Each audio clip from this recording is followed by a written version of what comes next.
হযরত আবু যর গিফারি রাদিয়াল্লাহু তাআলা আনহু যখন ইসলাম গ্রহণ করলেন, তখন তার কনসেপশন ছিল, তার যে থিঙ্কিং ছিল, সেটা হচ্ছে আমাকে কিছু একটা করতে হবে, আমি চুপচাপ বসে থাকতে পারবো না।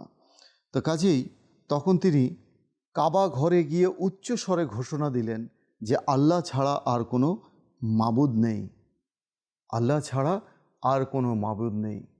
আর হযরত মুহাম্মদ সাল্লাল্লাহু তাআলা আলাইহি ওয়াসাল্লাম হচ্ছেন আল্লাহ তাআলার প্রেরিত রাসূল।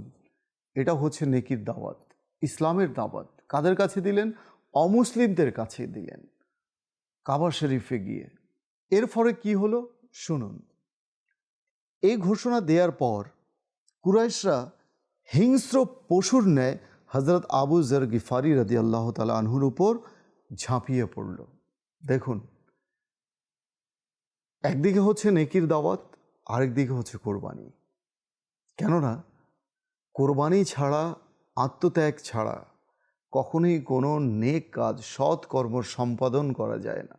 খুব কষ্ট, খুবই কষ্ট। আপনি চিন্তা করে দেখুন, আপনি হজ করতে যাবেন, আপনি নামাজ পড়বেন, আপনি যে কোনো কথা, একজনকে আপনি নেকির দাওয়াত দিতে যাবেন, সে আপনাকে হয়তো দুটো কটু কথা বলবে, সেটাও আপনাকে হজম করতে হবে। কার স্বার্থে?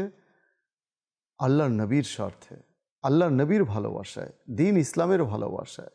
তো যখন অমুসলিমরা হযরত আবু যর গিফারি রাদিয়াল্লাহু তাআলা আনহুর উপর ঝাঁপিয়ে পড়ল, সবাই তার উপর চারিদিক থেকে অত্যন্ত নির্মমভাবে হামলা চালালো। আঘাতে আঘাতে জর্জরিত তার দেহ ক্ষত বিক্ষত হয়ে গেল, রক্তে তার দেহের কাপড় রঞ্জিত হয়ে গেল, লাল হয়ে গেল তার রক্তে। তার যে পরিধেয় বস্ত্র ছিল সেটা ভিজে গেল রক্তে।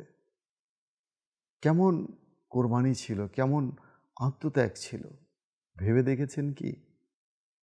এরপর কি হলো?